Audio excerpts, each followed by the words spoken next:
Dan di sini Ibnul Qayyim menjelaskan kesesatan sebagian kelompok yang salah terhadap pemahaman Asmaul Husna dan sifat. Al-Asma wa Sifat. Maka ini pentingnya ketika membaca kitab para ulama, kita memahami dasar-dasar ilmu agama agar menyambung, ya, sambung apa maksud dan tujuan kita paham. Tujuan dia kita paham. Ya, di antara kesesatan kelompok-kelompok dalam al-asma wa sifat, mereka mensifati Allah bermacam-macam. Ya, dan mereka tidak mengagungkan Allah Azza wa Jal dalam bab al-asma wa sifat. Ya, sebagian mereka ada yang menyamakan Allah dengan makhluknya. Dia mengatakan kalau tangan Allah percis dengan tangan makhluk, wajah Allah percis dengan wajah makhluk, dan seterusnya. Sebagian lagi ada yang menta'til.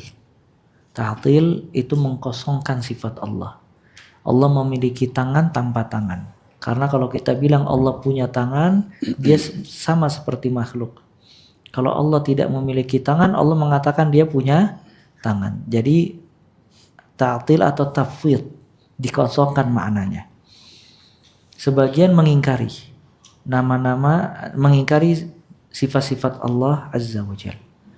Sebagian lagi mentahrif, merubah maknanya. Seperti hadis turunnya Allah ke langit dunia, maka dia mengatakan yang maksud dari turun adalah rahmat, bukan Allah Azza wa Jalla. Karena kalau Allah turun ke langit dunia, kapan Allah turun? Sedangkan malam berputar di setiap negara. Tandanya Allah setiap hari turun.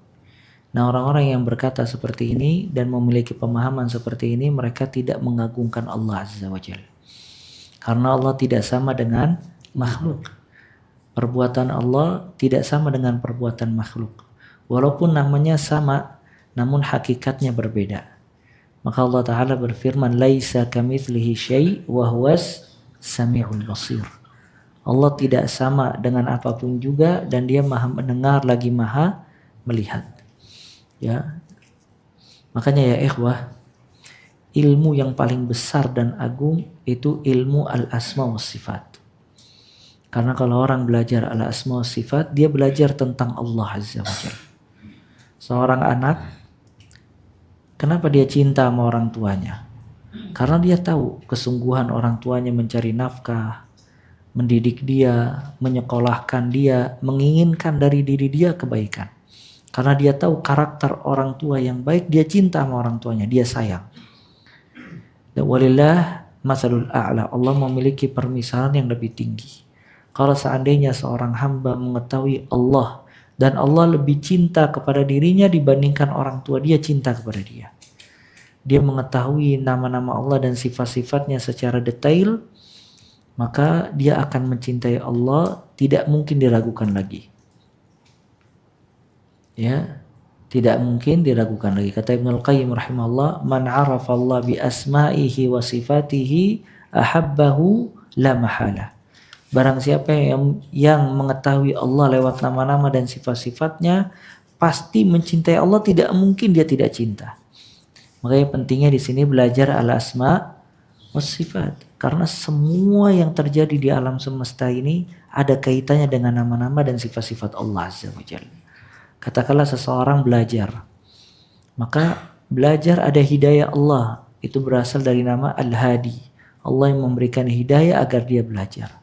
Seseorang keluar rumah mencari rizki, maka ada kaitan dengan nama Allah Ar-Razzaq, karena dia mencari rizki Allah.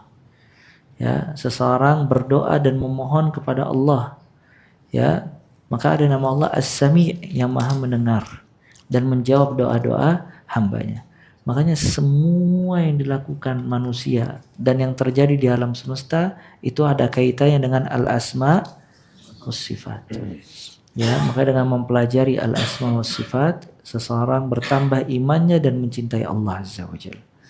Kurangnya takwa, banyak terjerumus di dalam dosa dan maksiat, keputusasaan, dan seterusnya, itu sebab dhaaf, kelemahan dia dalam memahami al-asma was sifat. Nah, sedangkan pembahasan al-asma was sifat, pembahasan yang sangat besar dan agung, dia berkaitan dengan kaidah-kaidah berkaitan dengan kandungan dari nama-nama dan sifat-sifat Allah Azza wa Jal.